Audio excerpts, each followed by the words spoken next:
ശിവപ്രിയ ജ്യോതിഷ പ്രോഗ്രാമിലേക്ക് എല്ലാവർക്കും സ്വാഗതം. ഞാൻ ഇന്ന് പറയുന്ന ജ്യോതിഷ സംബന്ധമായ വിഷയം സന്ധ്യാപ്രാർത്ഥന ചൊല്ലുമ്പോൾ ശ്രദ്ധിക്കേണ്ട കാര്യങ്ങളാണ്. നമ്മുടെ വീട്ടിൽ സന്ധ്യാപ്രാർത്ഥന നടത്തുമ്പോൾ നമ്മൾ ചെയ്യേണ്ട അല്ലെങ്കിൽ ശ്രദ്ധിക്കേണ്ട ചില കാര്യങ്ങളാണ് ഞാനിവിടെ പറയാൻ ഉദ്ദേശിക്കുന്നത്. സന്ധ്യാപ്രാർത്ഥന മാത്രമല്ല, എന്ത് പ്രാർത്ഥന ചൊല്ലിയാലും പാലിക്കേണ്ട ചില നിയമങ്ങളുണ്ട്, അല്ലെങ്കിൽ ചില കാര്യങ്ങളുണ്ട്. അത് ചെയ്താലേ ആ പ്രാർത്ഥനക്ക് ഫലം കിട്ടുകയുള്ളൂ. അല്ലാതെ നമ്മ എന്ത് പ്രാർത്ഥന ചൊല്ലിയാലും അതിൻ്റെതായ വിധത്തിൽ ചൊല്ലണം, എന്നാൽ മാത്രമേ അതിന് ഫലം ഉണ്ടാവുള്ളൂ. അപ്പൊ എന്താണ് അത് ചെയ്യേണ്ടത്? ചിലരിത് മത്സ്യമാംസങ്ങൾ കഴിച്ചിരുന്നുകൊണ്ട് ചിലവർ ചൊല്ലും. മത്സ്യമാംസങ്ങൾ കഴിച്ചിരുന്നുകൊണ്ടും ദേവീ സ്തുതികളോ ദേവന്റെ സ്തുതികളോ ഒക്കെ ചൊല്ലിയിട്ട് ഒരു കാര്യമില്ല എന്ന് വിചാരിച്ച് നിങ്ങൾ മത്സ്യമാംസങ്ങൾ കഴിക്കരുതെന്നല്ല ഞാൻ പറയുന്നത്. അതും മനുഷ്യന്റെ ഭക്ഷണാവശ്യമാണ്, അത് കഴിക്കാം. പക്ഷേ ഇത് ചൊല്ലുന്ന സമയത്ത് കഴിച്ചിരിക്കരുത്, അതാണ് നോക്കുന്നത്. നിങ്ങൾ ഉച്ചക്ക് കഴിച്ചുകൊണ്ടും വൈകുന്നേരം ഇത് ചൊല്ലിയിട്ട് ഫലമില്ല. അപ്പൊ നിങ്ങൾക്ക് വേണമെന്നുണ്ടെങ്കിൽ രാവിലെ ഇരുന്ന് ചൊല്ലാം, കുളിച്ച് ശുദ്ധമായിട്ട് ഇരുന്നുകൊണ്ട് ചൊല്ലാം. രാത്രിയും ഉച്ചക്കൊക്കെ മത്സ്യമാംസങ്ങൾ കഴിക്കണമെങ്കിൽ കഴിക്കാം.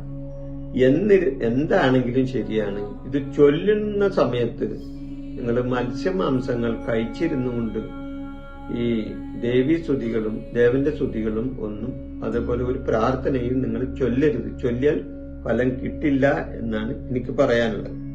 അതുകൂടാതെ കുളിച്ചാല് വയറ്റിൽ കിടക്കുന്ന മത്സ്യവും മാംസവും, ചിലവര് മത്സ്യവും മാംസവും കഴിച്ചുകൊണ്ട് ഒന്ന് കുളിക്കും അല്ലെ.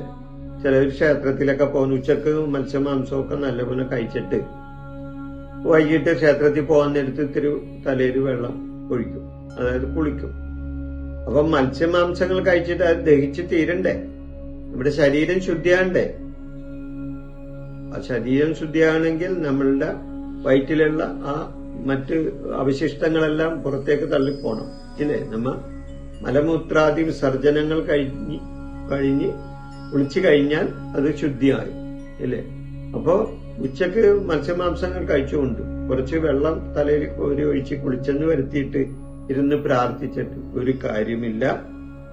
അപ്പൊ അതുകൊണ്ട് മത്സ്യമാംസങ്ങൾ കഴിക്കുമ്പോൾ ഇത് ചൊല്ലരുത് എന്നാണ് പറയാറുള്ളത്. അതുകൂടാതെ നമ്മൾ കഴിക്കുന്ന ആഹാരം ദഹിക്കണമെങ്കിൽ ചുരുങ്ങിയത് ഒരു 12 മണിക്കൂറെങ്കിലും വേണമെന്നാണ് പറയുന്നത്.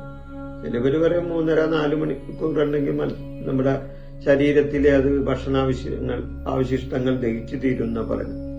അത് പോരാ, ഒരു 12 മണിക്കൂറെങ്കിലും വേണമെന്നാണ് പറയുന്നത്. ഈ 12 മണിക്കൂർ കഴിഞ്ഞ് അതിന്റെ ദഹനം കഴിഞ്ഞ് നമ്മൾ കുളിച്ച് ശുദ്ധമായി കഴിഞ്ഞാൽ തീർച്ചയായിട്ടും നമുക്ക് ചൊല്ലാവുന്നതാണ്. 3 കാര്യങ്ങൾ പ്രത്യേകം ശ്രദ്ധിക്കണം ഈ പ്രാർത്ഥന ചൊല്ലുമ്പോൾ. സന്ധ്യാപ്രാർത്ഥനയല്ല, എന്ത് പ്രാർത്ഥന ചൊല്ലുമ്പോഴും 3 കാര്യങ്ങൾ നിങ്ങൾ പ്രത്യേകം ശ്രദ്ധിക്കേണ്ടതാണ്. എന്താണത്? 1, ഈ ചൊല്ലുന്ന സമയത്ത് ഈ ചൊല്ലുന്ന ആൾക്ക് ശരീരശുദ്ധി വേണം. അത് ഞാൻ നേരത്തെ പറഞ്ഞ ഈ ഭക്ഷണത്തിന്റെ കാര്യത്തിൽ ഒന്ന് ശ്രദ്ധിക്കണം. അതായത് ശരീരശുദ്ധി. പിന്നെ സ്ത്രീകളെ സംബന്ധിച്ചും ശരീരശുദ്ധി ഇല്ലാത്തപ്പോൾ ചൊല്ലരുത്. 2, ചൊല്ലുന്ന ആൾക്ക് മനഃശുദ്ധി വേണം. മനഃശുദ്ധിയോടുകൂടി ചൊല്ലണം. അല്ലാതെ എന്തെങ്കിലും തർക്ക വിഷയങ്ങളോ അതേപോലെയുള്ള വാപ്പേശകളോ ഒക്കെ നടത്തിയിട്ട് ആരോടെങ്കിലും തല്ലുപിടിച്ച് വന്നിരുന്നുകൊണ്ടും ചൊല്ലിയിട്ട് മനസ്സമാധാനം കിട്ടില്ല. അപ്പൊ അവിടെ മനഃശുദ്ധി ഉണ്ടാവില്ല. അപ്പൊ ചൊല്ലുമ്പോൾ മനസ്സ് ക്ലിയർ ആയിരിക്കണം, മനഃശുദ്ധി ഉണ്ടാകണം.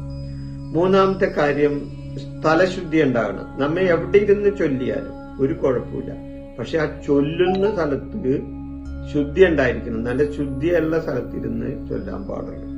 അപ്പൊ എന്തൊക്കെയാണ്? 1 ശരീരശുദ്ധി, 1 മനഃശുദ്ധി, 1 സ്ഥലശുദ്ധി. അങ്ങനെ 3 ശുദ്ധി ഇല്ലാതെ നമ്മളിത് പ്രാർത്ഥന ചൊല്ലിയിട്ട് കാര്യമില്ല. ഈ വിഷയം ഞാനിവിടെ അവസാനിപ്പിക്കുന്നു. നിങ്ങൾക്ക് നന്ദി, നമസ്കാരം. എന്റെ ഈ ജ്യോതിഷ പ്രോഗ്രാം നിങ്ങൾക്ക് ഇഷ്ടപ്പെട്ടാൽ ഇത് സബ്സ്ക്രൈബ് ചെയ്യാനും ലൈക്ക് ചെയ്യാനും ബെൽ ബട്ടൺ അമർത്താനും മറക്കരുത്.